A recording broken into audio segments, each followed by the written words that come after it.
ने रिपोर्ट किया है तो उनके हवाले से दिखा रहे हैं, क्योंकि इस रिपोर्ट में राज्य चुनाव आयोग से रिपोर्टर ने बात की है। राज्य चुनाव कार्यालय के अधिकारी एनके दामोर का बयान है कि एक समान खर्चा दिखाने पर वे एक्शन नहीं ले सकते, तभी ले सकते हैं जब वे 6 लाख की सीमा से ज्यादा खर्च करेंगे। है ना कमाल की बात। इतनी ईमानदारी किसी दल के कार्यकर्ता में हो ही नहीं सकती। ईमानदारी से प्रधानमंत्री मोदी का एक पुराना भाषण याद आ गया। उस समय भी फरवरी का ही महीना चल रहा था, बस साल था 2014, जब महंगाई के लिए नेहरू के भाषण को याद किया जाने लगा। तो प्रधानमंत्री मोदी के 7 साल पुराने भाषणों को याद तो किया ही जा सकता है, कोई दिक्कत नहीं होनी चाहिए। लेकिन जो ईमानदार से टैक्स भरता है उसकी कोई परवाह नहीं है। और इसलिए हमारा निर्णय है कि विदेश से जो काला धन वापस लाएंगे उसमें से कुछ परसेंटेज ये जो रेगुलर सैलरी वाले लोग इनकम टैक्स भरते हैं ना, उनको इनाम के रूप में वापस देंगे।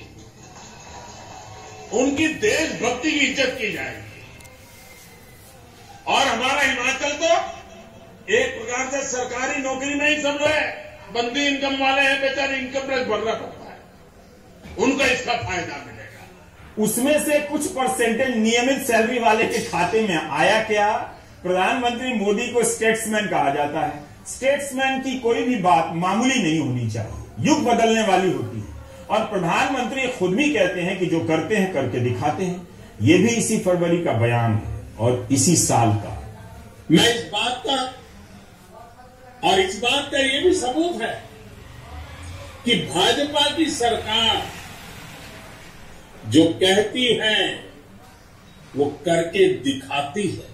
इसलिए पूछा कि इनाम के तौर पर टैक्स भरने वाले सैलरी क्लास के खाते में काला धन का पैसा आया क्या? हिमाचल प्रदेश के सरकारी नौकरी करने वालों के खाते में पैसा आया क्या? जो दर्शक अभी अभी जुड़े हैं और सरकारी नौकरी में हैं, उनके फायदे के लिए यह बयान फिर से सुना रहा हूं। क्या पता याद आ जाए और सैलरी वालों के खाते में प्रधानमंत्री पैसे भेजने लगे। लेकिन जो ईमानदार से टैक्स भरता है उसकी कोई परवाह नहीं है। और इसलिए हमारा निर्णय है कि विदेश से जो काला धन वापस लाएंगे उसमें से कुछ परसेंटेज ये जो रेगुलर सैलरी वाले लोग इनकम टैक्स भरते हैं ना, उनको इनाम के रूप में वापस देंगे। उनकी देशभक्ति की इज्जत की जाएगी। और हमारा हिमाचल तो एक प्रकार से सरकारी नौकरी नहीं समझो है, बंदी इनकम वाले हैं, बेचारे इनकम टैक्स भरना पड़ता है, उनको इसका फायदा मिलेगा।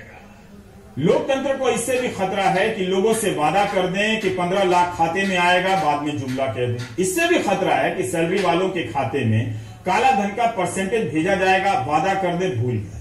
जुलाई 2021 में लोकसभा में सांसद विंसेंट पाला ने सरकार से पूछा कि 10 साल में स्विस बैंक में कितना काला धन जमा हुआ है, उसकी राशि बताएं। तब वित्त राज्य मंत्री ने जवाब दिया कि इसका कोई आधिकारिक अनुमान नहीं है कि कितना काला धन जमा है। अब तीसरी बार प्रधानमंत्री का वो बयान नहीं सुना होगा। अमित शाह ने कह दिया है कि वो जुमला था, फिर भी उम्मीद गई नहीं है लोगों की। भरोसा है कि आएगा। आज भी कुछ लोग 15 लाख का इंतजार कर रहे हैं।